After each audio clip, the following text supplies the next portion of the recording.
Canarias al Día. Patrocinan este programa Vodafone, Poema del Mar Gran Canaria, Egatesa, Multicentro Comercial El Trompo, Holiday World Maspalomas, Mogán Mall, Mafre, Open Mall Lanzarote, McDonald's, Centro Comercial La Ballena Las Palmas, Faicanes Vivir Sin Plagas, Grupo Número 1.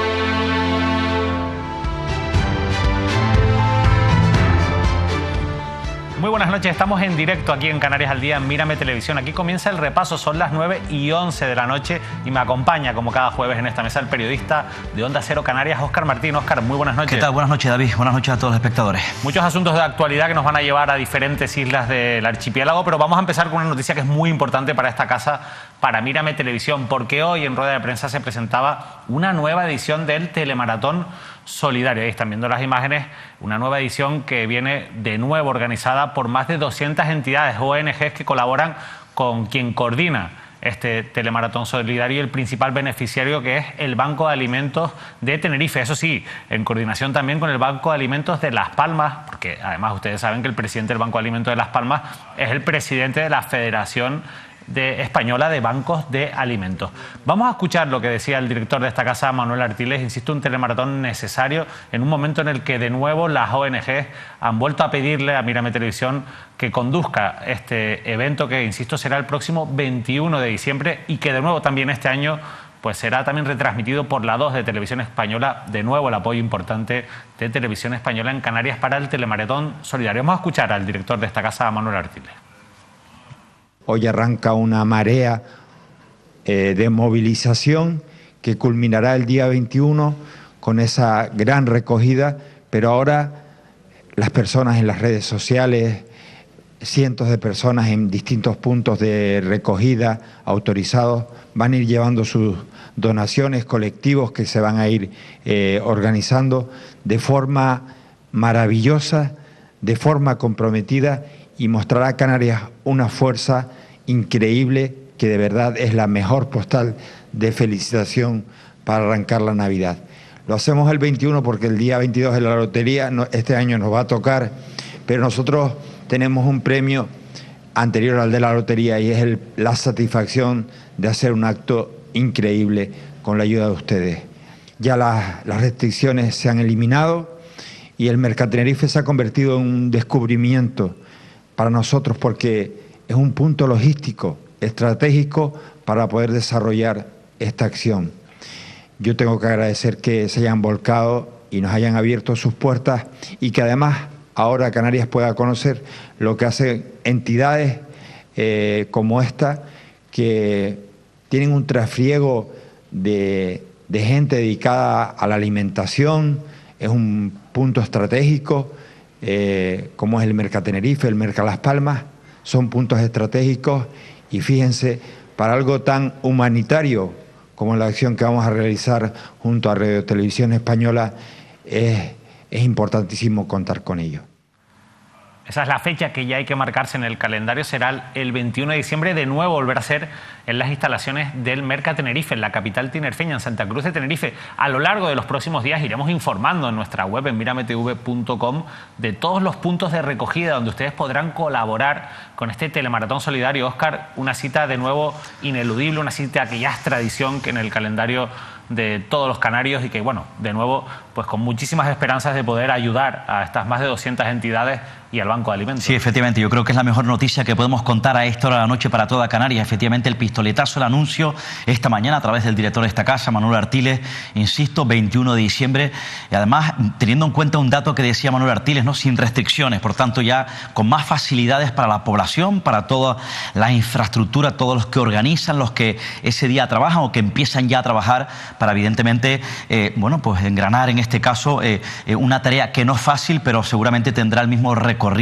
y el mismo éxito que en años anteriores. Y sobre todo, además, teniendo en cuenta, por cierto, la fuerza también que tiene el hecho de que estén implicados el Banco de Alimentos de Las Palmas de Gran Canaria y el Banco de Alimentos de Santa Cruz de Tenerife. Dabas un dato importante, efectivamente, el señor Llorca es el presidente del Banco de Alimentos de Las Palmas de Gran Canaria, pero tiene el termómetro también a nivel nacional. Son, insisto, entidades que controlan, que conocen, que constatan efectivamente lo que hemos denunciado y vamos a seguir denunciando.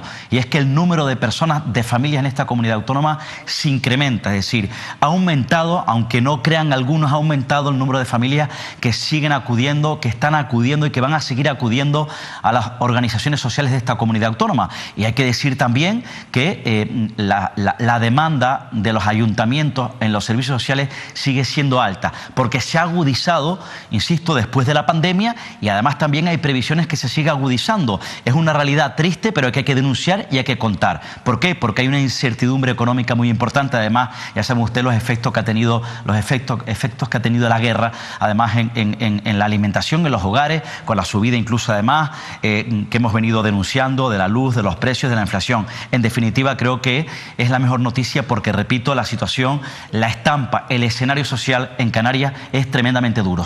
Nombraba a Óscar Martín a Pedro Llorca, que es el presidente de la Federación Española de Bancos de Alimentos, pero también el presidente del Banco de Alimentos de Las Palmas. Vamos a escuchar lo que decía en esta presentación Pedro Llorca.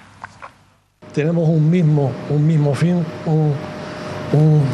en nuestro ADN está el sentido de la solidaridad. Yo ahora, a estos días, decía que invitábamos o le dábamos la oportunidad a todas esas personas de buen corazón que nos apoyasen, que diesen lo que pudieran, porque realmente creo que muchas veces necesitamos tener esa gran fiesta que es la fiesta de la solidaridad. Y si estamos pidiendo, no estamos pidiendo para el Banco de Alimentos. El Banco de Alimentos es un instrumento para llegar a tantas personas desfavorecidas. Me duele como canario, y lo he repetido muchas veces, que estemos en la cola, que tengamos una autonomía, que tenemos una economía con muchos vaivenes.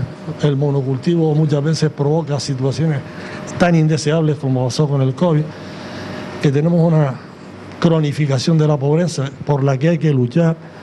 Y hace un poco hablaba con Chari, yo estoy ilusionado con ese Fondo Social Europeo Plus que parece que llega ya ahora en el próximo año, porque es un proyecto muy ambicioso y donde nos tenemos que implicar todos, no solo nosotros, sino también las instituciones públicas, para acelerar al máximo, para poder atenuar el impacto negativo que ha tenido todas estas circunstancias que parecen los 4 jinetes del apocalipsis, que nos han golpeado a todos.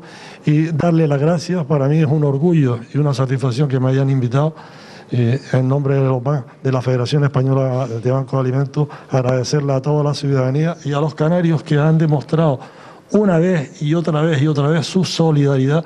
Y ahí está el COVID, donde los canarios demostramos que sí supimos afrontar ese impacto tan negativo, estando ahí los bancos de alimentos sin cerrar ningún día del año.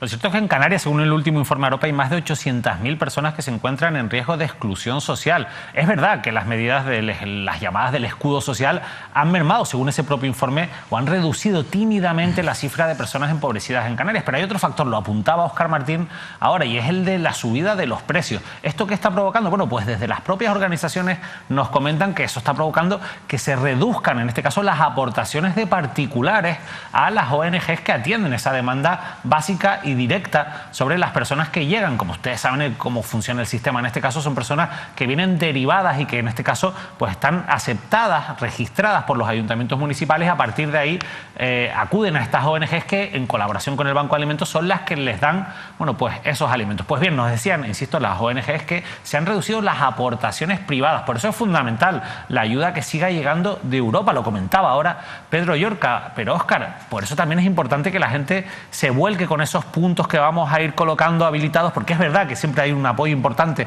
de las pequeñas, medianas y sobre todo también de las grandes empresas, pero fundamental también el apoyo de la ciudadanía. Efectivamente, ¿verdad? Esto tiene que ser una cadena, ¿no? De hecho, se ha visto, se ha visualizado en todo este trayecto, en esta trayectoria de la fiesta de la solidaridad, como decía el propio Llorca, que han protagonizado los colectivos sociales, las ONG, a través, evidentemente, del vehículo comunicativo. Es clave, efectivamente, la pantalla, es decir, en este caso, Mírame Televisión, a través también de Televisión Española, porque, insisto, hay que acercar a la audiencia, a los hogares, efectivamente, que hay un sector muy amplio. Estoy convencido de la sociedad canaria que va a ser solidario porque así lo ha demostrado. Y además también el hecho de que se retransmita en la televisión a través de la pequeña pantalla quiere decir también que se está denunciando efectivamente que hay una pobreza cronificada. Esa es la clave. Hay una pobreza cronificada de la que hay que combatir. Además, me preocupa mucho, por ejemplo, la pobreza, la exclusión, la debilidad que hay en los hogares con matrimonios, con niños pequeños en casa. Es decir, hay niños y niñas. Los datos de UNICEF así lo visualizan, que evidentemente están conviviendo con el hambre, y eso es muy duro. Y sobre todo parejas jóvenes con las dificultades además de sobrevivir, parejas que tienen sus puestos de trabajo pero que evidentemente no llegan a fin de mes porque los salarios son lamentables y por tanto no pueden sobrevivir. Y luego las personas mayores, cada vez más, aquellas personas mayores que hace ya algunos años eran el sostén de muchas familias después de la crisis de 2008, ahora mismo están inmersos en esta situación. Yo hago un llamamiento, efectivamente, como dice David, tiene que ser una cadena a los particulares, cada uno de los vecinos y vecinas de esta comunidad autónoma en sus municipios, pero también aprovecho efectivamente a hacer un llamamiento a los grandes empresarios que son evidentemente los que también hacen llamamientos para la colaboración, la ayuda de los ciudadanos de a pie, quizás probablemente también de la gente más golpeada. Ahora es el momento también de que los grandes empresarios, las grandes fortunas, los ricos en esta comunidad autónoma sean los que lideren también esta cadena solidaria, insisto, para entre todos, evidentemente, salir de lo que puede venir, que es una crisis que parece ser que puede ser dura. Y yo estoy convencido del éxito, de la respuesta de los canarios y canarias, porque así lo han demostrado durante los últimos años. Toda esa clave, la pobreza cronificada de la que hablaba también Pedro Llorca, al final esa pobreza estructural es la que es más difícil de combatir, porque es verdad que se pueden tomar medidas que pueden maquillar en cierto sentido las cifras, que pueden reducirlas, pero hay una pobreza que está enraizada en la estructura económica de Canarias que es muy, muy difícil de atajar. En la presentación de esta mañana también se encontraba Mari Brito, que es la representante de los 88 ayuntamientos de Canarias como presidenta, que es de la FECAN, a su vez también alcaldesa de Candelaria. Vamos a ver lo que nos contaba Mari Brito en la presentación del próximo Telemaratón Solidario. Los ayuntamientos somos clave en la atención a las personas. Es la primera puerta que todo ciudadano toca cuando necesita cualquier atención a cualquier problemática, pero especialmente cuando necesita ayuda para esa supervivencia y para superar esas situaciones de exclusión social que aún siguen muy presentes en nuestra tierra. Y es por lo que trabajamos y luchamos todos, por erradicar esa situación de pobreza y de exclusión y de promover todas aquellas acciones desde las políticas públicas que nos permitan precisamente el que cada vez haya menos personas que necesiten de esa solidaridad. La solidaridad, el cariño, no es algo que siempre está, no es algo que tengamos que...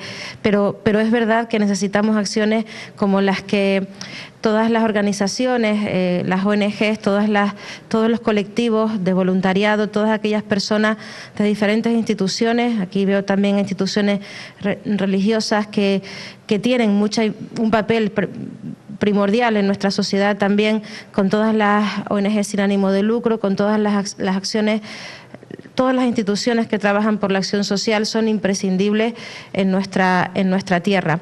Yo quiero agradecer y felicitar por el trabajo que realizan cada día y por la cohesión social que aportan a nuestra tierra y por esa labor de coordinación y de cooperación que no es excluyente, al contrario, es complementaria, como bien se ha dicho, y que hace que llegue toda esa acción a todas las personas que lo necesitan. Los ayuntamientos siempre vamos a estar y sabemos con los colectivos también.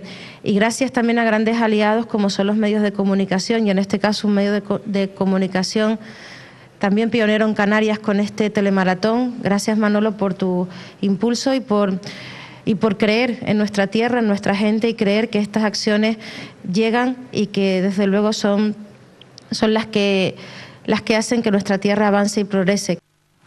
Sin duda es fundamental el papel de los ayuntamientos en general, el papel de las administraciones, pero al final los ayuntamientos, como explicaba Mari Brito, son la primera puerta a la que tocan, en este caso, las personas empobrecidas. Ya lo saben, telemaratón solidario el próximo día 21 de diciembre en Mercatenerife, en la capital tinerfeña. A lo largo de todos estos días les iremos informando de cómo pueden colaborar, en este caso, con los diferentes puntos de recogida, qué es lo que solicitamos. Ya han visto también algunos rótulos en los que ven qué es lo que piden estas ONGs que trabajan con el Banco de Alimentos, qué es lo que más necesitan. Como siempre, sobre todo alimentos no perecederos, pero también estamos buscando juguetes, porque desde hace algunos años hemos combinado en este telemaratón solidario esas necesidades alimenticias también con la necesidad de que ningún niño o niña de Canarias, bueno, pues tenga unas navidades en las que no puedan disfrutar también de la ilusión de tener algún regalo. Óscar, sin duda una cita ineludible, como decimos. Sí. El telemaratón solidario el próximo día 21. Es la mejor noticia, como decía, además, contar a esta hora de la noche este anuncio para toda Canarias, y sobre todo, efectivamente, es la mejor noticia en la antesala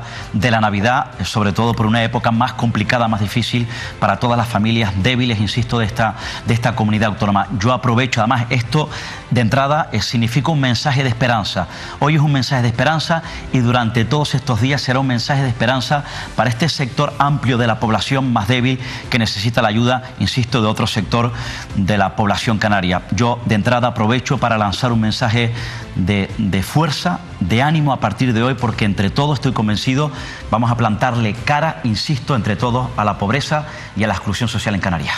Bueno, pues vamos a cambiar de tercio. La verdad es que cuesta mucho pasar página de hablar de algo tan importante como en este caso es la pobreza que padece nuestra población.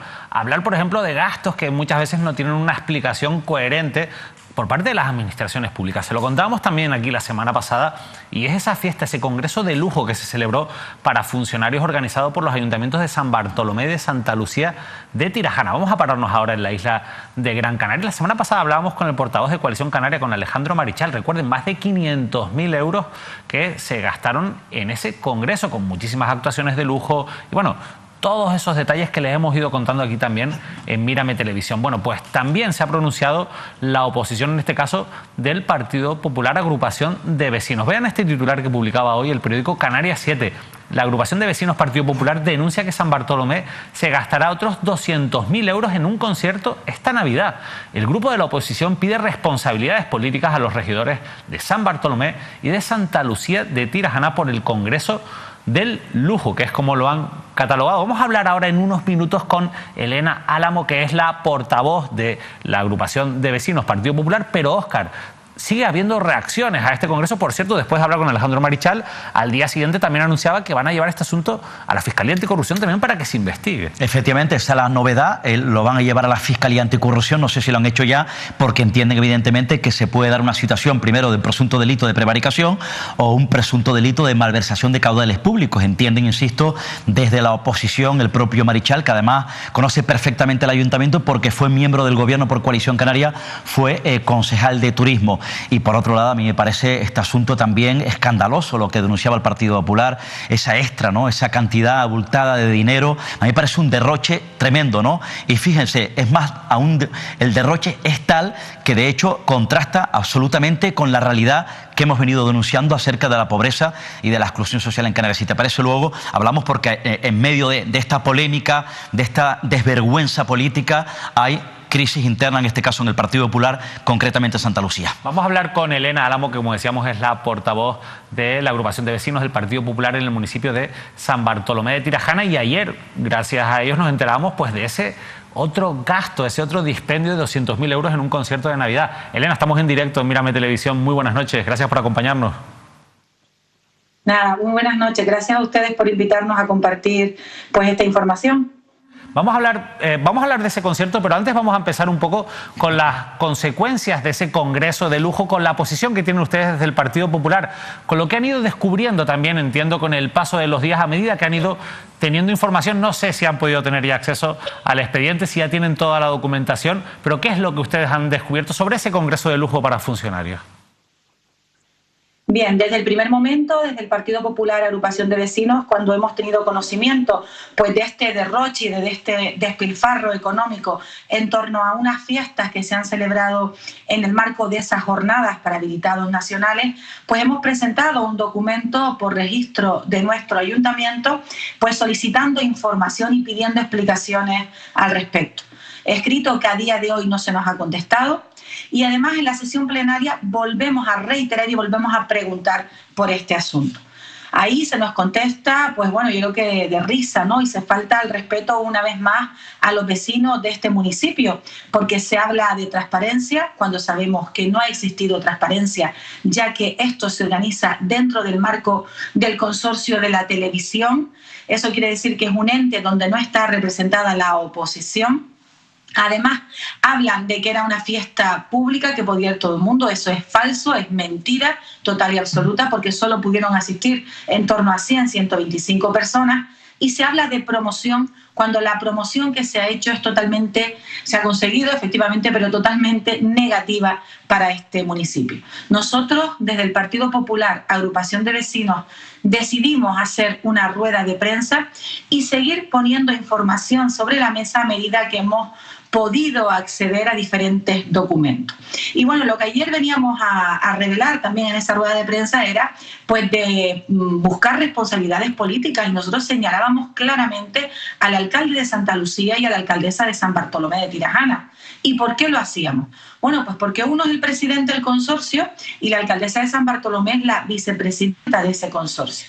Ellos hablan de improvisación, de que no tenían conocimiento en algunas de sus declaraciones, y nosotros desmontamos ese argumento porque es en el pleno o en los respectivos plenos de los dos municipios en el mes de julio, en el pleno de 30 de julio en San Bartolomé de Tirajana, cuando llevan una modificación presupuestaria, o bueno, mejor dicho, dos modificaciones presupuestarias para disponer de dinero para ese congreso que se pretendía hacer pues ahora en el mes de noviembre. Y además llevan dos modificaciones, una con una aportación de 300.000 euros en la modificación 28, donde se habla pues de jornadas, pero aparte llevan otra modificación de 100.000 euros donde se habla de aportación a la TDT, es decir, a la televisión, para su funcionamiento. Lo mismo ocurre en el municipio de Santa Lucía. Aportan 100.000 euros y en el concepto de esa modificación aparece pues para el funcionamiento de la televisión en ese municipio. Estamos hablando de un total de 500.000 euros. Pero es el presidente del consorcio el que dispone de esos 500.000, y digo que es el que dispone porque es el que firma el decreto 41/2022 que ayer mostrábamos en esa rueda de prensa, donde inicia o manda a iniciar pues que se incoe un expediente con su correspondiente pliego de condiciones, tanto técnicas como administrativas, y se lleve a contratación la adjudicación de ese congreso. Tanto, Elena, podemos afirmar, sin miedo a equivocarnos, que tanto la alcaldesa de San Bartolomé como en este caso el propio alcalde de Santa Lucía, que con esto ha sido, pues incluso si cabe un poquito más opaco, desmarcándose de todo esto, estaban al tanto de la celebración de este congreso, de cuánto iba a costar y sobre todo de cuáles eran esos pliegos técnicos tan importantes para después cómo se adjudicó finalmente todo esto, ¿no? Claro, porque ya le digo, el que firma ese decreto es el presidente del consorcio, y en los pliegos pues se detalla, se retaíla pues un poco en qué se va a gastar ese dinero, y aparecen ahí pues que se van a celebrar esas fiestas. Por tanto, es conocedor y responsable. Pero voy más allá. Fíjese que el Pleno es soberano, es donde estamos todas las fuerzas políticas representadas, y allí, bueno, pues se votan los dineros que luego son transferidos a ese consorcio pues para organizar ese congreso. Pero es que le digo, 300.000 aparece el concepto jornada, pero en los otros 100.000, tanto por parte del Ayuntamiento de Santa Lucía como el de San Bartolomé, aparece que es para el funcionamiento de la TDT, y es en el propio consorcio donde se disponen de los 500.000 en total para ese fin. Por tanto, los dos son conocedores de esa realidad y el alcalde de Santa Lucía tiene que asumir su responsabilidad porque él ha firmado esa encomienda para sacar adelante esa adjudicación y que se pudiese desarrollar ese congreso. Por tanto, los dos han utilizado los dineros públicos y nosotros no estamos en contra de que se organicen unas jornadas. Si apostar por formación es bueno, es necesario, sobre todo en una administración pública que se está constantemente sujeto a cambios. Lo que no tiene ninguna razón de ser, lo que con todos nos hemos tirado las manos a la cabeza y estamos inmersos en un escándalo público porque estamos siendo titulares, desgraciadamente, a nivel nacional y a nivel, pues bueno, de todas las islas, y la indignación vecinal es tan grande, pues porque el dinero público se ha utilizado para el fin y el disfrute de unos pocos y sobre todo cuando las declaraciones que se dan pues siguen en ese sentido faltando a la verdad y se buscan comparativas como que bueno, lo mismo se hace con el carnaval, que en el carnaval también se gasta dinero. Mire, no hay comparación que valga. El carnaval es la fiesta del pueblo, es la fiesta que disfrutamos todos los que aquí vivimos y todos los que nos visitan porque tiene una repercusión y una promoción totalmente positiva. Y aquí ha habido un gasto de dinero público para unos pocos. Dinero público para unos pocos, pero en toda esta investigación que ustedes realizan se encuentran, hablando de dinero público y de dispendios, con un gasto de 200.000 euros para el próximo concierto de Navidad. ¿Esto cómo se explica en este momento? Y bueno, sobre todo, cuéntenos ustedes cómo se va a gastar y en qué ese dinero el Ayuntamiento de San Bartolomé de Tirajana. Bueno, pues en esa labor que llevamos a cabo desde el grupo de la oposición del Partido Popular Agrupación de Vecinos de fiscalizar pues los movimientos que va haciendo el grupo de gobierno de San Bartolomé de Tirajana, pues seguimos asombrados pues por algunas de las decisiones que se toman.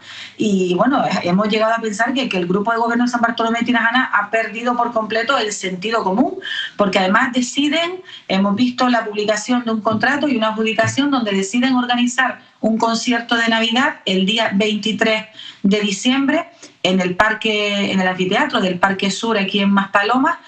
Bueno, pues esa contratación consiste en traer al grupo Il Divo a nuestro municipio para hacerle un homenaje a Carlos Marín, que ya falleció, uno de los miembros de ese grupo, y que el importe de ese concierto pues asciende a la friolera cantidad de 214.000 euros.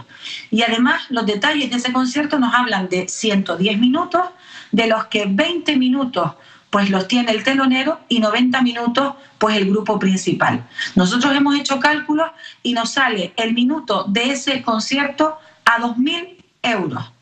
Estamos hablando de derroche de dinero público en un municipio como el de San Bartolomé de Tirajana, donde son muchísimas las carencias que estamos teniendo, porque este municipio está en el abandono más absoluto, donde no hay casi alumbrado público en muchas zonas turísticas y en muchos barrios de este municipio, donde los parques están completamente destrozados y donde nos han quitado las banderas azules de nuestras playas por falta de inversión. Y además hay más de 2.000 familias que están siendo atendidas por los servicios sociales. A nosotros nos parece genial organizar este tipo de conciertos, gastarnos el dinero si tenemos atendidas las necesidades básicas de nuestro municipio y por tanto de las personas que en él viven, es decir, si atendemos las prioridades de los vecinos y las vecinas de San Bartolomé de Tirajana. Pero cuando eso no se hace, no se puede priorizar gastar el dinero en este tipo de actuaciones. Al final son, sumando una cosa y otra, 700.000 euros en este tipo de actuaciones, como usted bien comenta. Le pregunta ahora, Elena, el compañero de Onda Cero Canarias, Óscar Martí. Sí, señora Álamo, muy buenas noches. Habla usted, apunta efectivamente durante su discurso, su explicación sobre los hechos que son evidentemente escandalosos, pero apunta que se ha hecho un mal uso del dinero público. ¿Entiende usted, evidentemente, que podríamos estar hablando quizás... Planteo o pregunto, pues un presunto delito a lo mejor de malversación de caudales públicos? ¿Se podría dar esa circunstancia, un presunto? De hecho, Coalición Canaria, la oposición en este caso, los nacionalistas han acudido a la Fiscalía, insisto, porque consideran que se ha hecho mal uso del dinero público. ¿Ustedes, su grupo, el Partido Popular, se han planteado también secundar con Coalición Canaria esa denuncia ante la Fiscalía? Mire, nosotros hemos sido muy prudentes con este tema y hemos ido dando pasos y haciendo declaraciones conforme hemos ido teniendo acceso a toda esa información. Nosotros aquí claramente estamos buscando responsabilidades políticas. ¿Por qué? Porque estamos hablando de ética, de moral y de priorizar en qué se gasta uno el dinero que es de todos.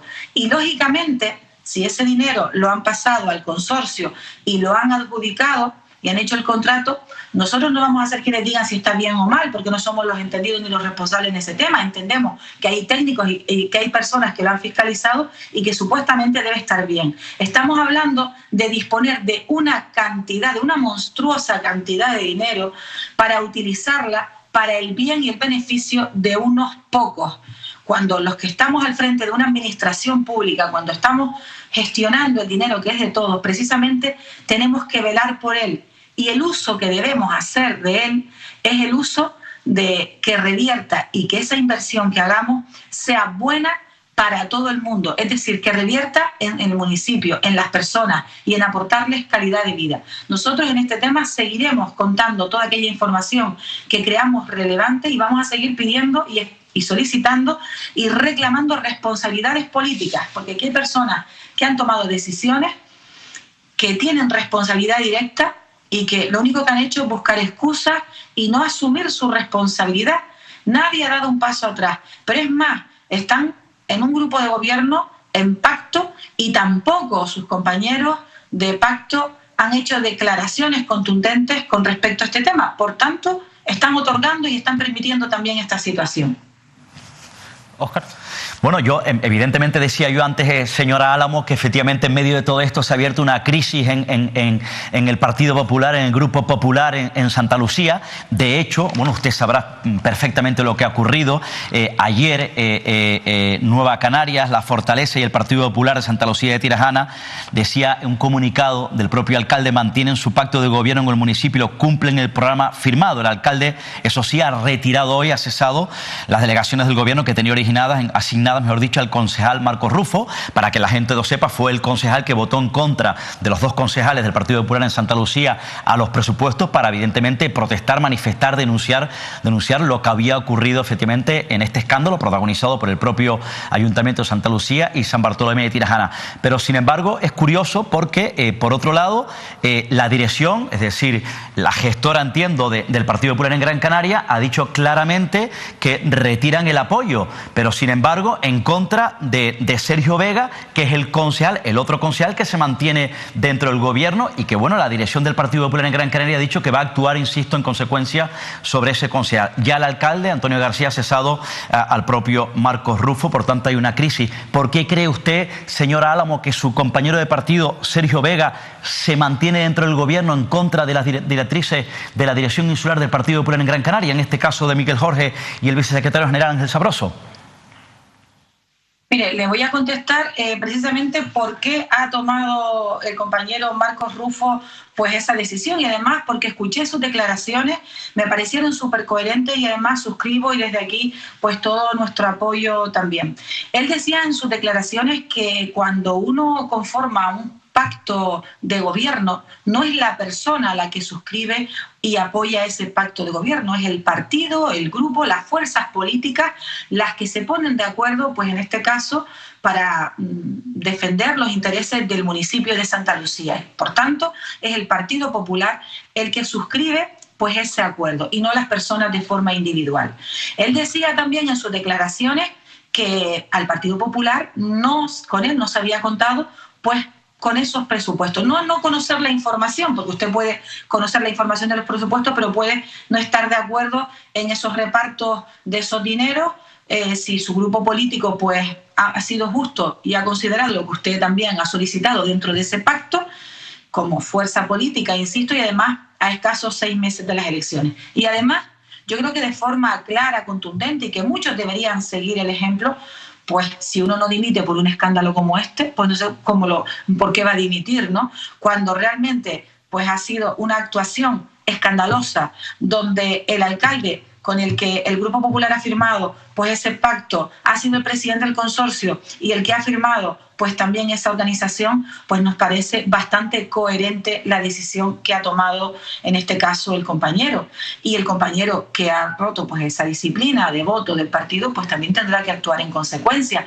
Pero, insisto, yo creo que si uno no, en este caso, no es capaz de dimitir anteponiendo cualquier interés personal a los intereses generales, porque aquí estamos hablando de los intereses de los vecinos y las vecinas, tanto del municipio de Santa Lucía como del municipio de San Bartolomé de Tirajana, que son los dos ayuntamientos que se han visto, pues que han aportado cuando la organización, ya no solo del Congreso, sino de estas fiestas paralelas, pues mire, no sé cuándo lo va a hacer, ¿no? Elena, muchísimas gracias por habernos acompañado en esta noche. Yo entiendo por esa respuesta, porque al final el compañero Oscar le preguntaba más por el caso de Sergio Vega que por el de Marcos Rufo. Yo entiendo que usted no está para nada de acuerdo con que Sergio Vega se mantenga dentro del gobierno municipal. Es que por eso ya le digo que las decisiones yo creo que las tiene que tomar pues para bien o para mal desde la propia organización. Hay que ser consecuentes y uno no puede ir pues tomando decisiones unilaterales en ese sentido, ¿no? Elena Álamo, de verdad, muchísimas gracias por habernos acompañado en esta noche y habernos ayudado a entender un poquito más lo que está ocurriendo en los municipios de San Bartolomé y de Santa Lucía de Tirajana. De verdad, muchísimas gracias. Gracias a ustedes por darnos la oportunidad.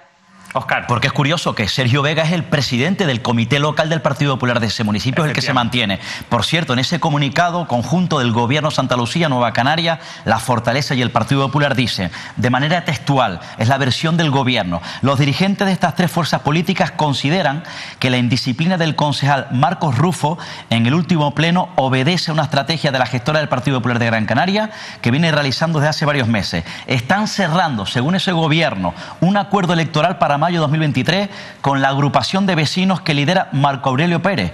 Marco Aurelio Pérez, como saben, es el actual portavoz del Partido Popular, en este caso como independiente del Cabildo de Gran Canaria. Esa estrategia es incoherente con la existencia de un gobierno municipal de Santa Lucía de Tirajana estable, que cumple con un programa de gobierno que tiene como centro la ciudadanía de Santa Lucía de Tirajana. Por eso los dirigentes de la gestora insular han pedido públicamente que los concejales salgan de gobierno, temen esa situación o advierten de esa situación, de ese episodio, ese recorrido de cara a 2023 el gobierno de Santa Lucía. Hay crisis, por tanto, dentro del Partido Popular en Santa Lucía de Tirajana. Veremos cómo resuelven en este caso, bueno, pues la decisión de ese concejal que ha decidido apoyar los presupuestos y seguir, los presupuestos municipales y seguir dentro del grupo de gobierno. Nosotros no vamos a continuar de momento el programa porque tenemos que hacer una pausa para la publicidad, pero tenemos muchísimos asuntos que tratar después de este pequeño descanso. Nos acompañan seguramente.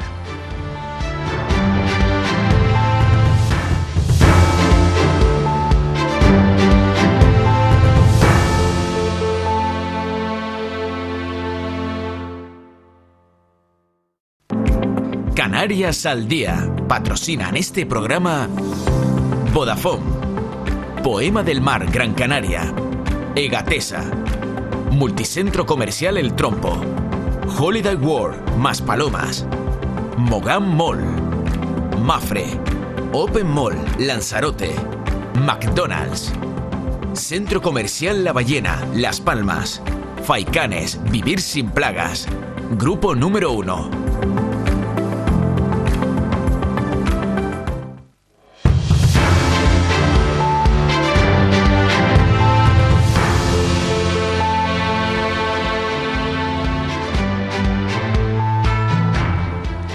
Estamos de vuelta aquí en Canarias al Día, en Mírame Televisión, es la hora del repaso y nosotros ahora queremos hablar de un asunto que conocíamos gracias a la cadena SER en Las Palmas de Gran Canaria y que la verdad es una historia durísima, una historia dura con la que socialmente tenemos que tener empatía porque son ese tipo de cosas que nos pueden tocar de cerca a cualquiera de nosotras, a cualquiera de nosotras. Vean este titular publicado por la cadena SER. Ha pedido la eutanasia 3 veces. Un niño con una lesión medular necesita recursos para adaptar su vivienda. La familia de Hugo busca recursos entre todas las administraciones porque no puede asumir el coste de la adaptación de su vivienda en Santa Cruz de Tenerife. Ahora mismo viven en Gran Canaria, en un piso compartido, en este caso de la Cruz Roja, donde recibe la atención especializada. Vamos a hablar con Jennifer de la Rosa, que es la madre de Hugo. Jennifer, muy buenas noches. Gracias por estar hoy con nosotros aquí en Mírame Televisión. Hola, buenas noches. La verdad es que, bueno, cuando escuchábamos tu testimonio en la cadena SER de Las Palmas, nos quedábamos, la verdad es que de piedra. Hemos visto esta noticia. Queríamos hablar contigo, Jennifer, para que nos contases un poco cuál es la situación de Hugo y por qué han lanzado ahora mismo este llamamiento a la desesperada para que las administraciones les ayuden, cuanto menos, a poder adaptar su vivienda en Santa Cruz de Tenerife. ¿Cuál es la situación a día de hoy, Jennifer? Sí, lo primero, aclarar esa noticia de la SER, porque realmente no está redactada como es, porque yo no estoy pidiendo una ayuda para arreglar mi vivienda. Yo no tengo vivienda. Yo estoy solicitando a los organismos que agilicen mis trámites y revisen mi caso para la petición que estoy haciendo de una casa adaptada. Pues te agradezco, Jennifer, que lo aclares, porque evidentemente así es como viene redactado en la noticia, sí. Y como probablemente habrá mucha gente que la haya visto, yo te agradezco que lo aclares. Por tanto, ustedes no están pidiendo que se arregle su vivienda, sino una vivienda en Tenerife, porque ustedes son de Tenerife, claro. Exactamente. Es que mucha gente piensa que yo estoy pidiendo un dinero para arreglar mi vivienda. Yo no estoy pidiendo un dinero para arreglar mi vivienda. Yo estoy solicitando a los organismos que revisen mi caso y me ayuden, porque yo no tengo vivienda. Yo mi vivienda la abandoné el mismo día que mi hijo sufrió el accidente, porque yo vivía de alquiler y, lógicamente, ese mismo día me quedé sin trabajo, porque yo ya sabía que yo me tenía que quedar con mi hijo 24 horas. Dejé mi trabajo y dejé mi vivienda. Mi vivienda la vació mi familia, porque yo no quería seguir en un alquiler que, si no tengo ingresos, no puedo pagarlo, y voy a quedar de morosa con una persona que en su momento me cedió una vivienda y me la alquiló. Claro, eso es comprensible. La primera pregunta, entonces, Jennifer, ¿por qué se tienen que trasladar a Gran Canaria? ¿Por qué en este piso de Cruz Roja y por qué no en Tenerife, por ejemplo? Vale, nos trasladamos a Las Palmas porque en Tenerife no hay unidad de lesionados medulares. No hay unidad. La única unidad de lesionados medulares referente en Canarias es la que está en Gran Canaria. Entonces el niño está un tiempo ahí en la UCI, y cuando ellos creen que ya el niño está en unas condiciones para viajar en un helicóptero, pues deciden trasladarlo. Y en Tenerife, cuando ustedes piden que haya una vivienda o que conseguir una vivienda en Tenerife para que él pueda vivir, entiendo, pues más cerca de sus familiares, ¿cómo sería el tratamiento entonces de Hugo viviendo en Tenerife? Pues se solicita la vivienda por eso mismo, porque yo me he quedado sin la casa. Yo me he quedado sin casa porque, al quedarme sin ingresos, si yo no tengo ingresos, no puedo pagar un alquiler. Entonces yo empaqué... ¿Sí? No, dime, sigue, Jennifer. Entonces yo pido a mi familia, hablo con la casera que me tenía el piso alquilado, le digo la situación que hay, que puesto que me he quedado ahora mismo sin trabajo porque yo no puedo trabajar, yo no quiero deberle dinero a ella y voy a retirar mis cosas del piso. Mi familia, en lo que yo estoy en UCI con el niño, porque yo me pego todo el día en UCI, mi familia vacía la casa y mis cosas están repartidas, unas pocas en casa de mi padre, otras en casa de mi hermana, otras en casa de mi tía. Tengo las cosas repartidas así. Claro, esto al final, lógicamente, es un trastorno, pero ya empezando desde el momento en que tienes que abandonar tu puesto de trabajo para poder atender a Hugo. Claro, ahí entiendo que exactamente. notas un desamparo por parte incluso de las administraciones. A día de hoy, ¿con qué administraciones te has puesto en contacto y qué respuestas has recibido?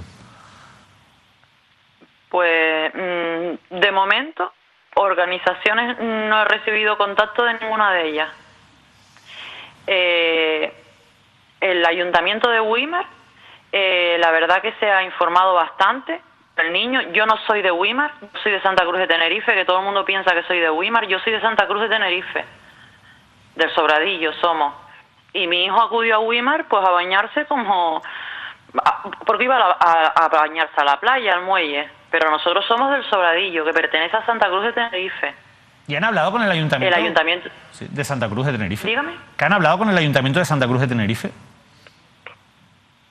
No, ellos no se han puesto en contacto conmigo todavía. Está conmigo también Óscar Martín, compañero periodista de Onda Cero, que también te quiere preguntar. Y vamos a seguir hablando todavía un rato todavía. Matizando, apuntando quizás lo que le planteaba David. Ha tocado las puertas Jennifer, buenas noches. Se ha dirigido, por ejemplo, a la Consejería de Vivienda de la Comunidad Autónoma, a la Consejería de Asuntos Sociales. ¿Y en vivienda qué le dicen?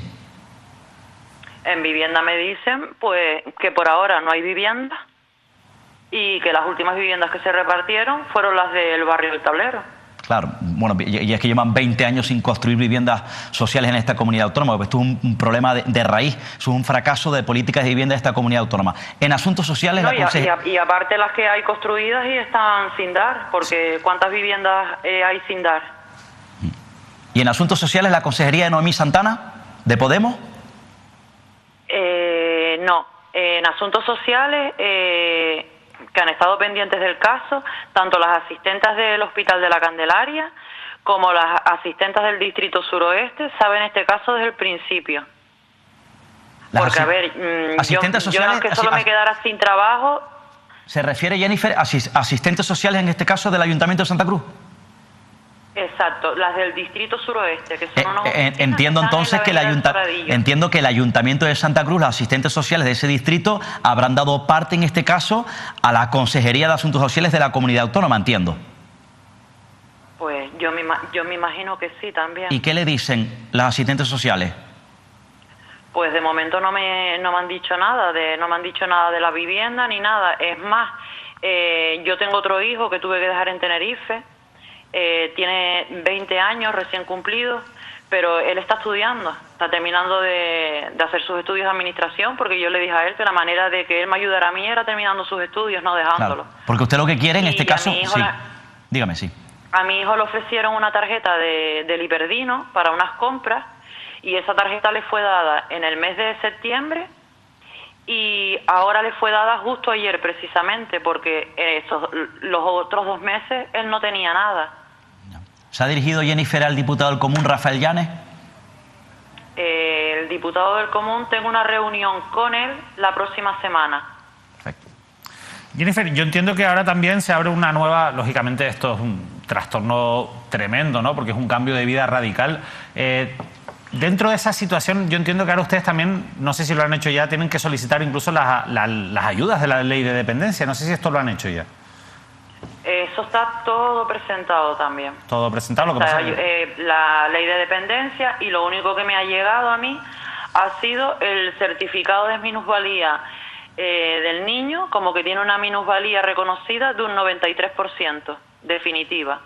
Claro, lo que ocurre es que los tiempos de respuesta en la ley de dependencia llegan a superar los 1000 días. Claro, ustedes necesitan soluciones antes de que les concedan, que lógicamente cuando llegue el momento se le acabarán concediendo esa pía de la ley de dependencia. Pero yo por preguntarle sobre un poco el estado en el que se encuentra Hugo, hay una cosa que se comenta también en la noticia, y es que según los médicos es fundamental que el joven salga del hospital para su recuperación. ¿Esto es así? ¿Por qué? Claro, es que vamos a ver, es un niño de 16 años, o sea, ya no es solo el cambio tan grande que tienes encima, que sabes, porque es un cambio bárbaro, sino el estado psicológico también. Ya no te ayuda tampoco, la cara que él ve a diario es la mía, porque trasladarte aquí a ver a Hugo son 400 y pico euros entre viaje, alojamiento y comida. Y eso, una familia como la mía, que somos obreros, o sea, somos todos personas trabajadoras, imagínate eso todos los fines de semana, que es imposible. Entonces, claro, por ejemplo, le querían dar ahora unos permisos para Navidades, para que él estuviera un poco con su familia, sus amigos, y se motivara un poquito más, y a la vuelta pues fuera como más motivado, porque también psicológicamente eso le viene bien a él. ¿Y está teniendo algún tipo de atención psicológica profesional? Sí, claro. Sí, desde que llegó. Hay una cosa que lógicamente a cualquiera le puede llamar la atención de este titular, y es cuando se dice que ha pedido la eutanasia 3 veces. ¿Esto cómo ha sido y cómo lo afronta? Claro, ¿cómo lo afrontas como madre, Jennifer? Eso no se puede afrontar. Eso que un hijo con esa edad te mire y te diga: mami, lo siento mucho, pero lo siento por ti, pero es que yo no quiero vivir así, yo no voy a hacer una carga, ¿sabes? Eso es muy duro. Lo es sin duda, Jennifer, la verdad. Nosotros... Esto es muy duro. Desde aquí, desearte toda la suerte del mundo. Ojalá que el que hoy salgas aquí, que ahí tengas presencia en los medios de comunicación, sirva por lo menos para que las administraciones pongan de su parte todo lo que puedan poner para que dentro de lo duro que es esta circunstancia, pues Hugo pueda vivir con la mayor dignidad posible. Sabemos que es muy complicado decir esto en una situación así, pero yo entiendo que ese es el objetivo que ustedes tienen ahora mismo, que Hugo viva con la mayor dignidad posible, ¿verdad? Que intente notar la menos diferencias posible. Que no vea tantas dificultades, que no sienta tanto ese pensamiento de soy una carga, ¿sabes? Jennifer, muchísimas gracias por habernos acompañado, de verdad, muchísima suerte. Aquí siempre van a tener una ventana abierta para lo que necesiten. Ojalá que tengan una respuesta y una solución. Y si no la tienen, volveremos a contactar, puedes volver a hablar con nosotros, porque queremos, insisto, que Hugo tenga una vida digna, porque sin duda lo merece, de verdad. Muchísimas gracias. Si me puedo decir algo. Lo que quieras, Jennifer, sí. Mira, le quiero agradecer a toda la gente que se ha volcado con mi hijo, de todas las islas, cómo nos están ayudando y el cariño que le están dando, porque ha sido una barbaridad. A todos los negocios que también nos están ayudándonos a vender esas flores de Pascua, colegios, luchadores de la lucha canaria, murgas, y la gente que es como nosotros del pueblo. Porque al fin y al cabo, los primeros que tuvimos ahí para ayudarnos fue a la gente del pueblo. Y sobre todo también a mi familia, porque están haciendo todo lo posible porque lleguen las flores de Pascua a todos lados y aportar lo máximo para intentar salir todos para adelante. Pues todo nuestro apoyo, de verdad, Jennifer. Muchísimas gracias y ojalá que de verdad que la cosa se solucione y que por lo menos puedan tener, insisto, que puedan conseguir que Hugo viva con dignidad, de verdad. Muchísimas gracias. Óscar, un relato durísimo. Es tremendo. Y hay una realidad que cuenta al final, que está detrás del discurso de Jennifer y que es así y que hay que decirla, ¿no? Esto es una desgracia para cualquier persona que le pase, pero es muchísimo más duro si eres de una familia humilde que si eres de una familia con recursos. Cuando tienes recursos, cuando tienes dinero, estas situaciones se afrontan de otra manera. Estamos hablando de una persona que ha tenido que dejar su trabajo, que ha tenido que dejar su vivienda para poder seguir estando al lado de su hijo. Efectivamente. Por el origen humilde de la familia que Efectivamente, tiene. sin recursos económicos para poder afrontar una situación brutal, dura, grave, efectivamente en este caso con el hecho duro que debe estar viviendo su hijo, ¿no? Y además yo creo que se merecen un respeto, ¿no? Por la dignidad efectivamente de su madre, que está tratando de luchar, insisto, por mejorar la calidad de vida de su hijo, que tuvo, bueno, pues en determinado momento de su vida un problema grave y que evidentemente la ha puesto al riesgo, en este caso de la muerte, y que evidentemente trata de mejorar, insisto, su calidad de vida. Eso sin lugar a dudas, pero esto es el ejemplo de esa sociedad rota, dividida en Canarias, ¿no? Que yo siempre hablaba durante muchos años, la sociedad enferma, más débil, más desamparada de esta comunidad autónoma, luego la sociedad más rica,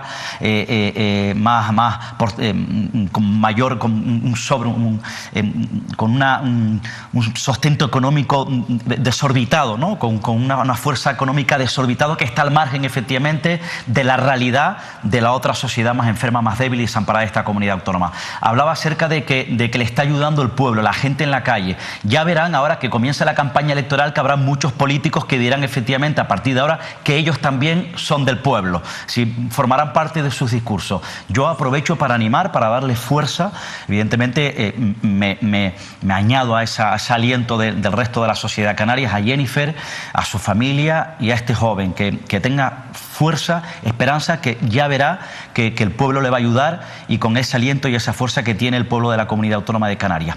Por otro lado, a mí me parece que este es el ejemplo, sin duda, del fracaso auténtico de la ley de dependencia, de la gestión y planificación de la famosa ley de dependencia en esta comunidad autónoma. Yo, si fuese político y viese, como he dicho, en algunos casos sangrantes, esta imagen, este testimonio, esta cruel realidad, sentiría vergüenza. Fracaso de la ley de dependencia, fracaso de las instituciones públicas y fracaso de la clase política en general de esta comunidad autónoma, es decir, Canarias. Por cierto, sigo felicitando al pueblo canario.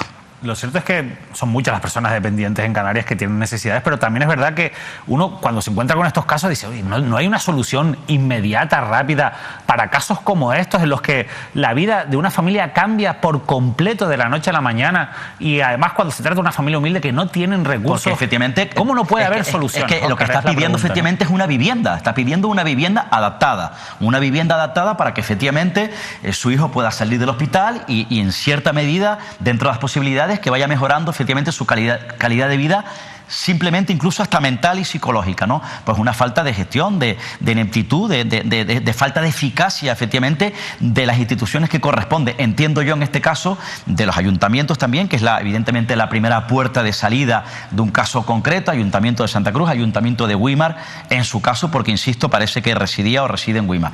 Evidentemente, pues un fracaso, uno más, porque es histórico además la falta de gestión, planificación y de eficacia de la Dirección General de Vivienda de esta comunidad autónoma, del área de vivienda de hace 20 años de esta comunidad autónoma, y sin duda un fracaso absoluto de la Consejería de Asuntos Sociales. Sin duda es así. Decía ella que residía en Santa Cruz de Tenerife. El suceso ocurrió en Güímar. En cualquier caso, de momento, como ella explicaba, no ha tenido respuesta por parte de las administraciones. Ojalá, lo decía antes Óscar, estamos en un periodo electoral al que a los políticos les gusta salir en la foto, pero esta noticia la conocimos el día 28 de noviembre, han pasado 3-4 días y todavía nadie ha levantado un teléfono para hablar con Jennifer. Efectivamente, ¿no? Decía además que dentro de unos días, por eso le preguntaba, ¿no?, si se iba a reunir con Rafael Llanes, que además, por cierto, fue alcalde de Güímar, es el diputado del Común, una institución que depende del Parlamento.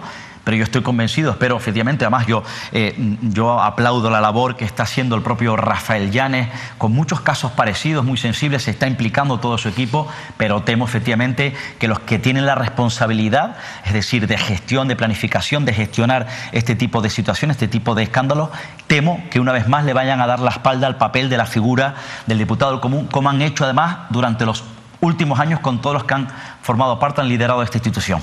Bueno, continuamos, Óscar. La verdad es que se hace complicado seguir un programa como esto después de escuchar el relato de Jennifer, pero bueno, al fin y al cabo también este es el papel que tenemos que asumir los medios de comunicación, dar voz a quien normalmente pues no tiene acceso, no tiene las herramientas necesarias para ser escuchados. No habíamos escuchado el relato de Jennifer y normalmente aquí en esta casa intentamos abrir nuestras puertas a todas aquellas personas que sin recursos, sin posibilidades de ser escuchados, pues necesitan un altavoz, necesitan una ventana donde poder asomarse. Hoy lo hemos hecho, en este caso, con el caso de Jennifer y de su hijo, de Hugo, al que deseamos que ojalá se pueda tener una vida, como decía Óscar, dentro de las posibilidades, dentro de las dificultades, lo más digna posible.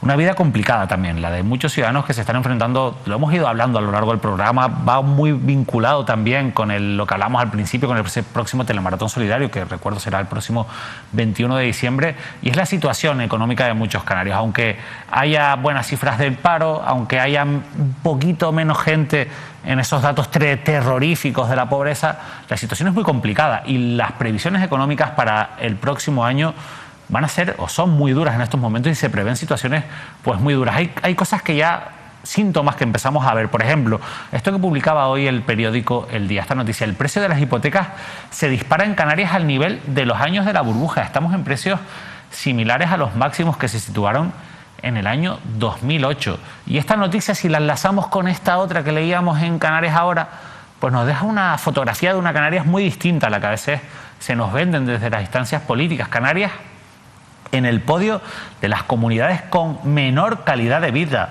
Son datos, ojo, del Instituto Nacional de Estadística correspondientes al año 2021.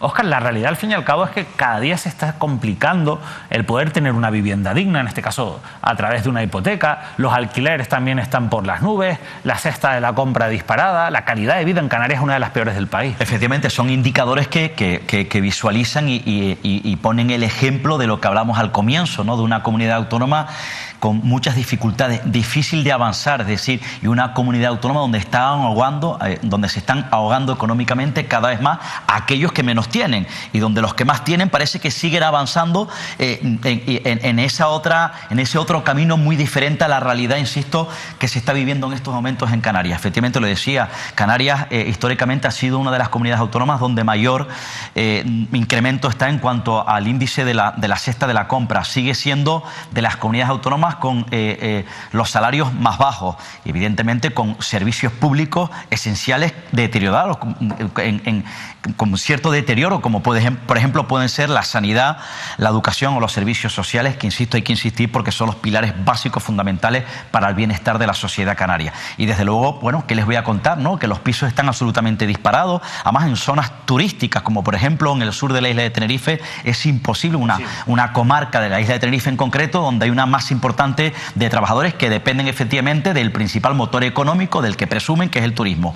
evidentemente, ante situaciones como estas, pues muy complicado que los jóvenes salgan hacia adelante. Y además, teniendo en cuenta, como decíamos, que bueno, los sueldos son muy bajos y que hay muchos jóvenes, muchas parejas que, insisto, pese a que trabajan, bueno, no tienen los recursos suficientes para salir adelante. Son, repito, indicadores que, bueno, que visualizan y que son síntomas de que esta comunidad autónoma todavía tiene que avanzar y muchísimo. Cuestiones que nos preocupan. Estamos siempre abiertos, insisto, a la denuncia ciudadana.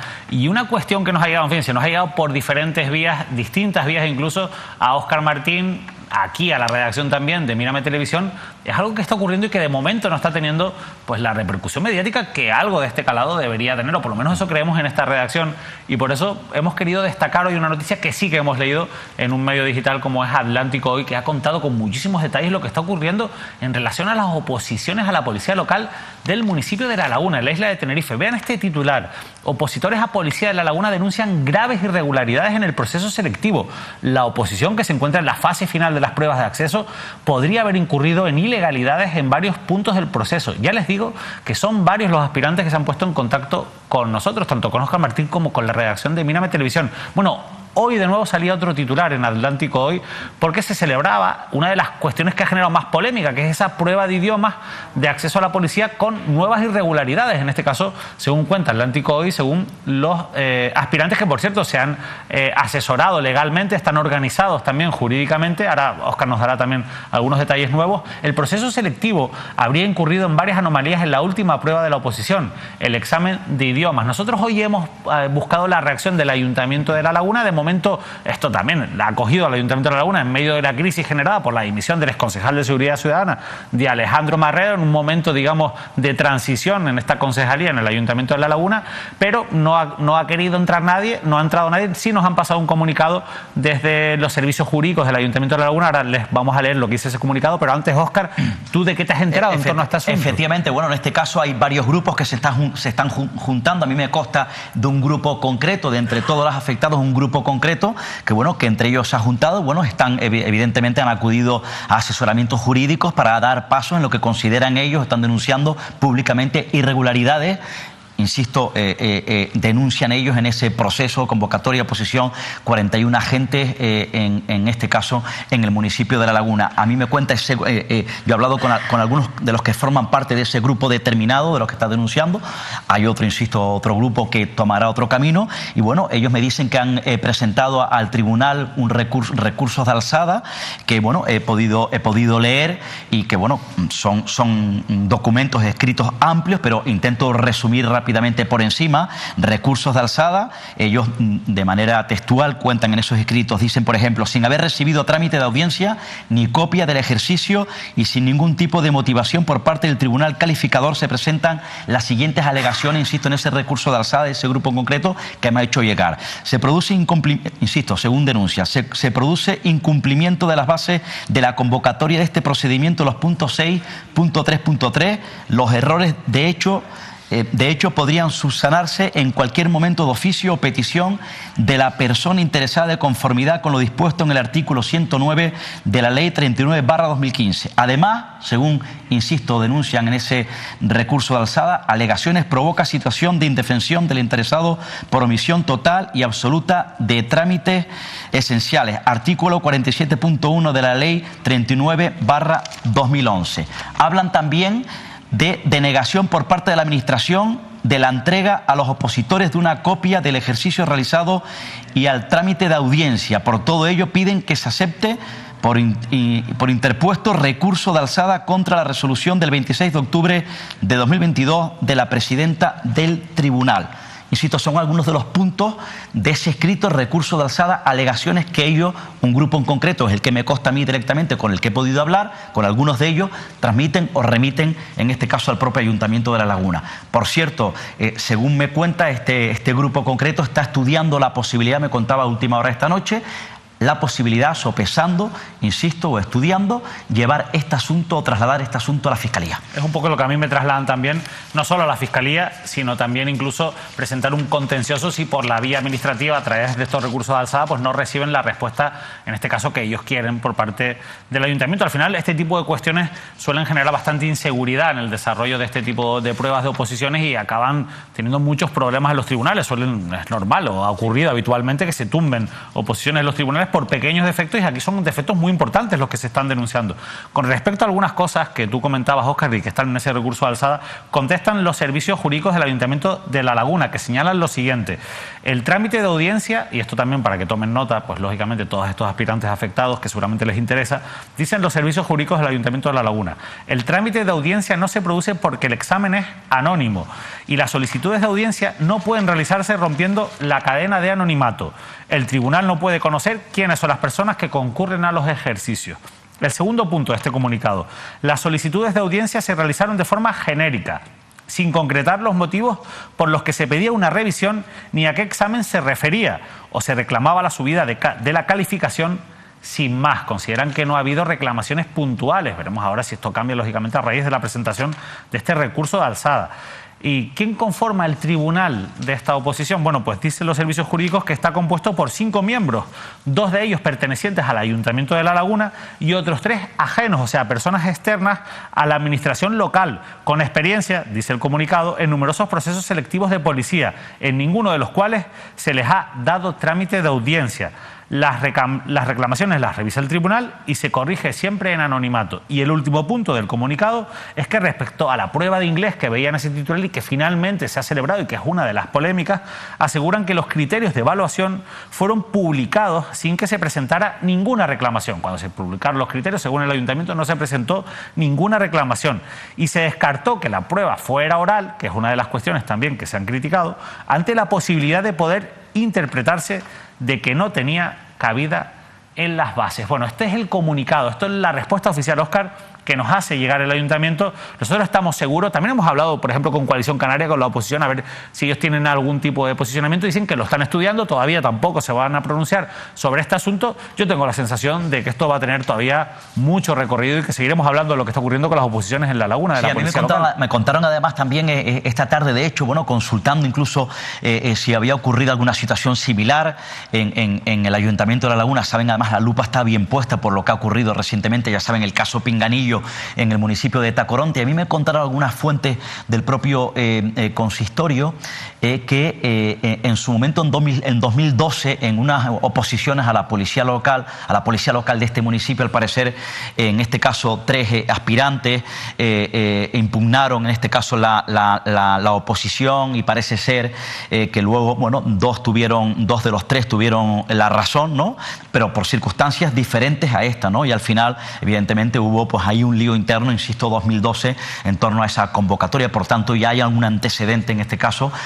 Se remonta al año 2002, insisto, donde se impugnó por 3 personas, 3 aspirantes, 2 parece ser que ganaron. Y bueno, hubo una papa caliente en ese momento, en aquella época, en el propio Ayuntamiento. Claro, a mí me cuentan además también de posibles consecuencias que podía ocurrir en este caso, ¿no? Efectivamente, porque dense cuenta que si al final, por ejemplo, como posible consecuencia, esperemos que esto se resuelva de alguna manera, insisto, porque podría afectar a la estabilidad futura de la Policía Local de La Laguna, porque me cuentan que si al final se paraliza o se pudiese paralizar ese procedimiento de esas 41 plazas, bueno, podrían tener un problema en el Ayuntamiento de La Laguna con respecto al número de policías, insisto, locales, porque parece ser, me dicen además también, que tienen aprobado en el presupuesto 2022 otras 41 plazas, insisto, que se conocerían o que, bueno, se darían en 2023, insisto, porque contemplarían este presupuesto. Y al final, repito, estas situaciones podrían o no provocar pues cierta merma a la plantilla, porque necesitan más policías. Una plantilla que ya es deficitaria. Que ya es deficitaria, efectivamente, y que necesitan, insisto, más agentes de la policía, en este caso, en este municipio. Además, los perjuicios para, en este caso, quienes se han presentado, lógicamente, de buena fe a todas estas pruebas. La verdad es que, bueno, insisto, seguiremos muy de cerca todo lo que ocurre con las oposiciones de la Policía Local de La Laguna. Vamos a hablar ahora de esa huelga convocada para los médicos, o convocada por los médicos temporales, pero antes quiero compartir con ustedes esta noticia que me ha llamado muchísimo la atención, que publicaba hoy en primicia la cadena SER. La empresa pública Valten estafada por valor de más de 200.000 euros en facturas de suministro eléctrico. Se hicieron pasar por comerciales de Endesa para que ingresaran el dinero en una cuenta desconocida. Insisto, presunta víctima de una estafa, una empresa pública tan importante como Valten. Sobre esto de momento tampoco hay declaraciones públicas, Óscar, pero la primera pregunta que uno se hace, ¿cómo es posible que hayan sido capaces de engañar a una empresa del tamaño de Valten, de las balsas de Tenerife, ¿no? Además, teniendo en cuenta una empresa muy potente, muy fuerte en este caso en la institución, en la isla de Tenerife. Y yo recuerdo, si no me equivoco, David, que fue una de las empresas, insisto, si no me equivoco el dato, que cuando llegó el gobierno, insisto, de Pedro Martín, el gobierno socialista, con, en este caso, Javier Parrilla como responsable de esta empresa, son empresas públicas que dependen de la institución, no sé si esta en concreto, formó parte de una auditoría, insisto, cuando se marchó Coalición Canaria y retomó el poder el Partido Socialista. A mí me sorprende cómo es posible, ¿no?, que una empresa con una fuerza importante, de las más importantes públicas del Cabildo, sea víctima de una estafa de estas características. Bueno, habría que ver efectivamente los datos concretos del por qué, ¿no? Pero insisto, es una empresa muy potente, de un abultado importe económico, y me sorprende efectivamente que haya sido posible que se le estafe de esta manera, ¿no? Seguiremos muy pendientes también, lógicamente, del recorrido de esta cuestión y sobre todo, bueno, del recorrido de esos 200.000 euros de dinero público que habrían sido presuntamente, insisto, estafados a la empresa que depende del Cabildo de Tenerife, Valten. Pero vamos a hablar de esa huelga convocada para mañana, viernes 2 de diciembre. La convocan los médicos temporales de Canarias porque no están de acuerdo, en este caso, con la negociación abierta por parte del Gobierno de Canarias y sus soluciones. Soluciones que hoy han sido noticia, porque esta tarde conocíamos este titular. Quiero que vean al acuerdo al que se ha llegado. Sanidad acuerda con los sindicatos la estabilización de 12.146 profesionales sanitarios de Canarias. 9.955 plazas irán por concurso de méritos y el resto a través de una oposición. Es decir, bueno, pues esas casi 10.000 plazas que irán a través de concurso de méritos. Un acuerdo apoyado por comisiones obreras, por la Unión General de Trabajadores, la UGT, por el Sindicato Médico y por el Sindicato SEPCA de Empleados Públicos, y en la que no ha recibido el apoyo de Intersindical Canaria. En esa mesa sectorial no está, aunque en su momento lo pidieron de manera insistente, el sindicato SEMCA, que es el que agrupa en este caso a los empleados sanitarios temporales de Canarias. Son los que han convocado la huelga para este viernes, y nosotros vamos a hablar con Goar García Aguilar, que es facultativo en análisis clínico. Goar, muy buenas noches, gracias por acompañarnos aquí en Mírame Televisión. Hola, buenas noches. Muchas gracias a ustedes por invitarnos. La primera pregunta es obligatoria. Después del anuncio que ha hecho hoy, ese acuerdo al que se ha llegado con la consejería, con 4 de los 5 sindicatos que forman la mesa sectorial, ¿ustedes mantienen la huelga de mañana? Sí, no nos queda más remedio que mantener la huelga. Es verdad que han habido avances, pero son mínimos y consideramos que son insuficientes para consolidar el 100% de los empleados sanitarios que han estado en abuso de temporalidad. Sigue habiendo un agravio comparativo con la Administración General de la Comunidad Autónoma. Hay que tener en cuenta que esta Administración da a sus empleados una prima en el tiempo trabajado con respecto al tiempo trabajado de un aspirante externo de 3:1. Y sin en cambio en sanidad quieren dar simplemente un 2:1. Esto puede parecer que no es demasiado, pero esto en la práctica va a ser que sanitarios con hasta 6 años de experiencia pueden ser desplazados de su puesto de trabajo con respecto a un aspirante externo. Hay que tener en cuenta una cosa, esa gente que lleva hasta 6 años trabajando ya estaban aquí cuando llegó el COVID. Y para atender a sus pacientes se protegieron incluso con bolsas de plástico para hacer su trabajo, exponiéndose a ellos, a su familia, y ahora, cuando toca la hora de consolidarlo, nos dicen que el tiempo trabajado en sanidad vale menos que en la Administración General. Yo creo que eso es intolerable. Los políticos en su momento salían a aplaudirnos y ahora nos dicen, cuando tienen la oportunidad de consolidarnos, que no, que el tiempo trabajado en la sanidad no cuenta lo mismo que la Administración General. Este agravio comparativo no podemos tolerarlo y por eso vamos a la huelga mañana. ¿Cuántos sanitarios hay en Canarias en este momento en situación de temporalidad aproximadamente?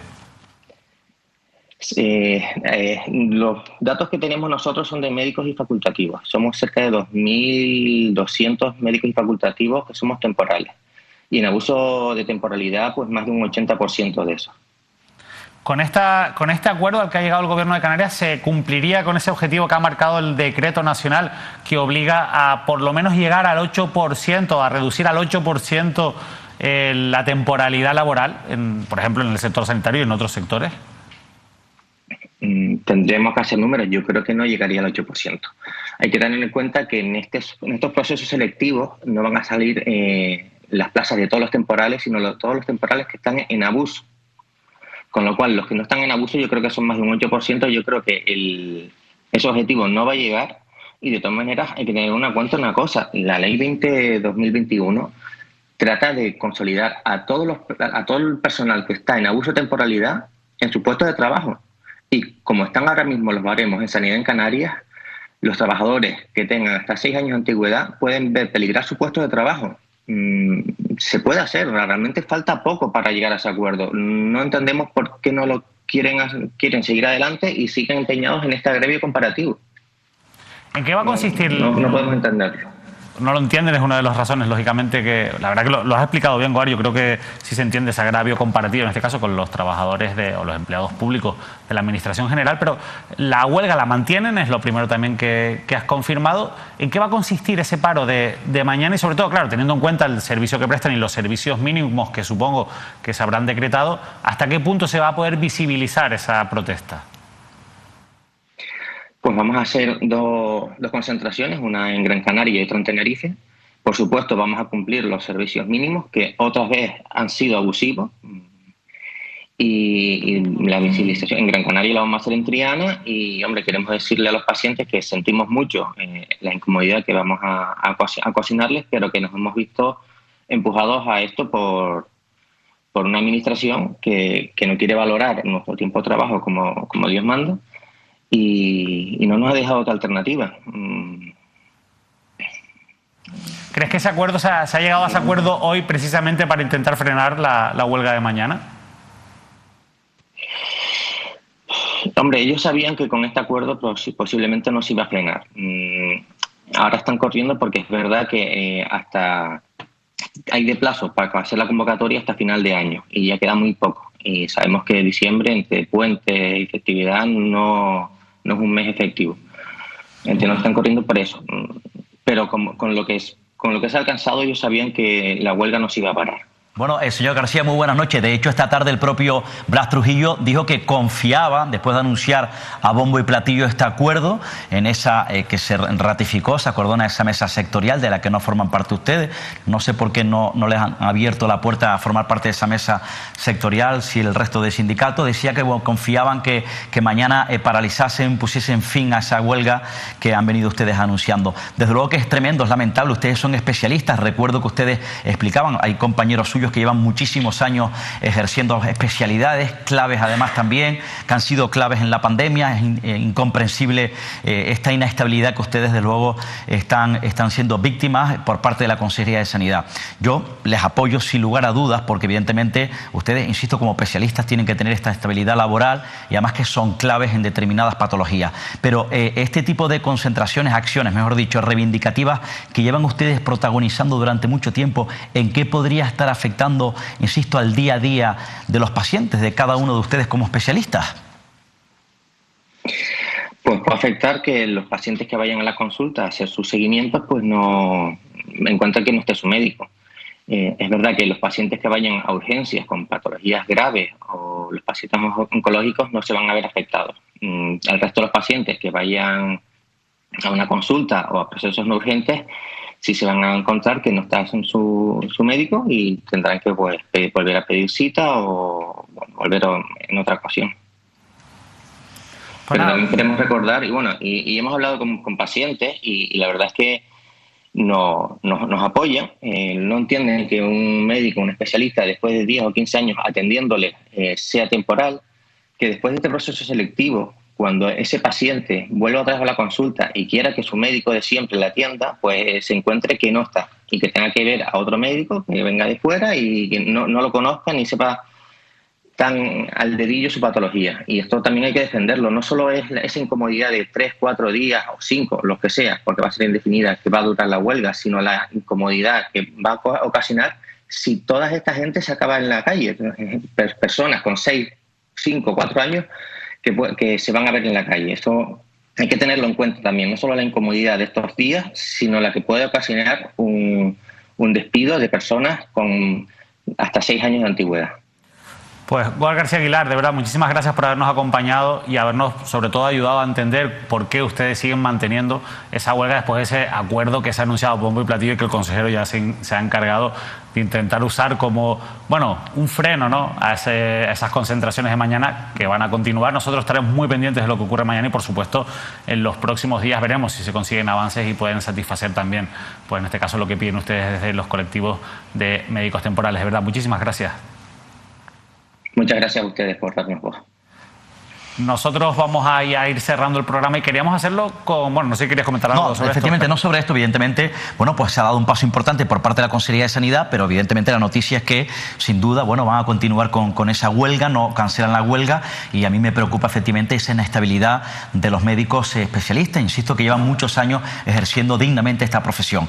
Antes, muy rápidamente, David, hablamos de ese conflicto, de esas oposiciones, policía local en el municipio de La Laguna, en Tenerife. Esta misma tarde el Canarias 7, o sea, una pelota caliente para Telde en Gran Canaria, ha publicado lo siguiente el Canarias 7. Opositores a la policía local de Telde solicitan una información del Canarias 7 esta tarde. La impugnación de las pruebas de acceso, aspirantes suspensos reclaman que no han tenido acceso a los exámenes para poder recurrir dentro del plazo estipulado, el cual expiró el pasado miércoles. Por tanto, ahí también papa caliente similar para el Ayuntamiento de Telde, en este caso en Gran Canaria. Bueno, dos de los municipios más importantes de Canarias salpicados en este caso por presuntas irregularidades en procesos selectivos, en este caso de las policías locales. Nosotros les decía que queríamos cerrar este programa, bueno, con una encuesta, bueno, mejor dicho, con un sociobarómetro el que ha realizado la Universidad Nacional de Educación a Distancia, la UNED, y que dibuja un escenario para Canarias pues muy similar en 2023 al que vivimos en 2019, con algunos cambios. Quiero que vean este titular que publicaba Canarias Ahora.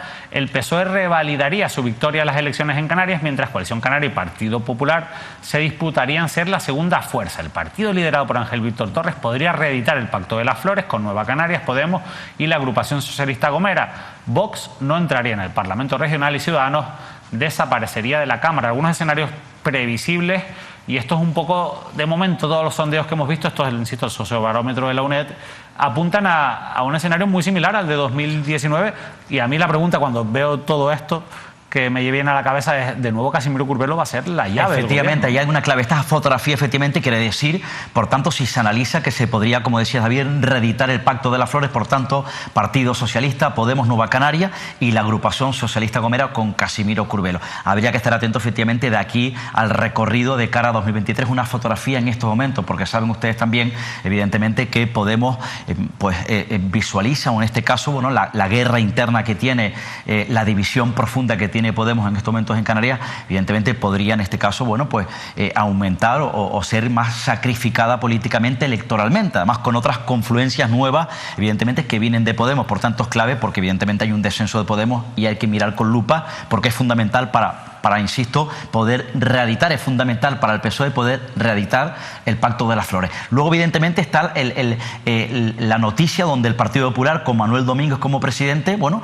superaría en diputados a Coalición Canaria, cuando Coalición Canaria tenía la preferencia sobre el Partido Popular a la hora de sellar pactos. Era, evidentemente, Coalición Canaria, bueno, la segunda fuerza, después, insisto, del Partido Socialista en los anteriores comicios. Por tanto, en este caso aquí la clave, efectivamente, tanto para una posibilidad de reeditar el Pacto de las Flores como para una alternativa, en este caso Coalición Canaria, Partido Popular, la clave sin duda en las dos opciones es Casimiro Curbelo, que es, insisto, el presidente de la agrupación socialista La Gomera, como saben, presidente del Cabildo Insular de la isla Colombina. Por tanto, viendo este escenario, lo más fácil, que yo insisto, no descarto que esa opción esté en los despachos de la dirección regional del Partido Socialista, sería, insisto, un pacto entre el Partido Socialista y Coalición Canaria. Yo estoy convencido que esa opción la están trabajando los dirigentes del PSOE en Gran Canaria. Es una opción que se está trabajando y las señales que nos van llegando, más allá incluso, pero sobre todo, lógicamente, por ese apoyo a los presupuestos generales del Estado, bueno, nos apuntan en ese sentido, por lo menos a una rebaja en la violencia de los discursos entre Coalición Canaria y Partido Socialista, ¿no? Efectivamente, porque no es lo mismo... Es el pacto más cómodo. Claro, es el pacto más cómodo, ¿no? No es lo mismo fraguar un pacto, efectivamente, con posible debilidad. Insisto, la debilidad en ese pacto está en Podemos, está en descenso. Parece que, bueno, Nueva Canarias... Podría coger parte de esos votos. Podría coger parte de esos votos en la Gran Canaria porque recuperaría diputados. La formación de Román Rodríguez se mantiene, asciende efectivamente en diputados el PSOE, sobre todo por la marca, en este caso, que ha consolidado, que va consolidando el secretario general y candidato, actual presidente, Ángel Víctor Torres, y entiendo además también que las cabezas pensantes, los cerebros del Partido Socialista, bueno, lo más cómodo o lo que pueda venir desde Madrid, la directriz que pueda venir desde Madrid, no olviden evidentemente el pacto o el acuerdo Coalición Canaria con el Partido Socialista de Sánchez para apoyar los presupuestos, pueda venir desde la capital de España, se les puede imponer ese pacto cómodo entre el PSOE y Coalición Canaria, que es un pacto del que lleva ya hablando o que lleva deseando, insisto, el Partido Socialista en la isla de Gran Canaria. No, y podría no es tan ser sencillo en Tenerife. Claro, efectivamente, no es tan sencillo en Tenerife, estarían contra el Partido Socialista en Tenerife, pero quizás la dirección del partido, tanto en Madrid como en la regional, bueno, impusiera un pacto en cascada con cierto revuelo en el Partido Socialista en la isla de Tenerife. Óscar Martín, pero sin lugar a gracias. duda, la clave es, sin duda, Casimiro Curbelo. La clave es sin duda Casimiro Curbelo, porque Casimiro Curbelo tampoco va a querer quedarse fuera de... Y ojo, claro, y tiene una gobierno, opción, ¿no? el Partido Socialista. Es decir, Coalición Canaria está en debilidad, está en la oposición, quiere recuperar las instituciones en Tenerife, pero quiere recuperar sin duda el poder en el gobierno canario. Sí, ahí evidentemente le daría mayor holgura a la dirección del Partido Socialista a la hora de negociar con Coalición Canaria, porque Coalición Canaria en este momento no está para pedir mucho poder. Juan Martín, muchas gracias, que tengas un buen fin de semana. Nosotros la próxima semana no tendremos repaso porque el jueves es festivo, volvemos la siguiente con más análisis de la actualidad. Gracias, David, muy buenas noches a todos. Nos despedimos, eso sí, recordándoles, pues como empezamos el programa, hay una fecha ya que tenemos que ir marcando todos en el calendario porque el próximo 21 de diciembre en el Mercatenerife de la capital tinerfeña se celebrará un nuevo telemaratón solidario. Ahí estaremos, como siempre, las cámaras de Mírame Televisión, pero también las cámaras de Televisión Española en Canarias en este evento organizado de nuevo por más de 200 entidades que colaboran con una organización que al final es la que dirige todo esto, que es el Banco de Alimentos. No se lo pierdan. Nosotros les despedimos, que pasen una feliz noche, sigan informados con Mírame Televisión. Volvemos el lunes con más entrevistas aquí en Canarias al Día.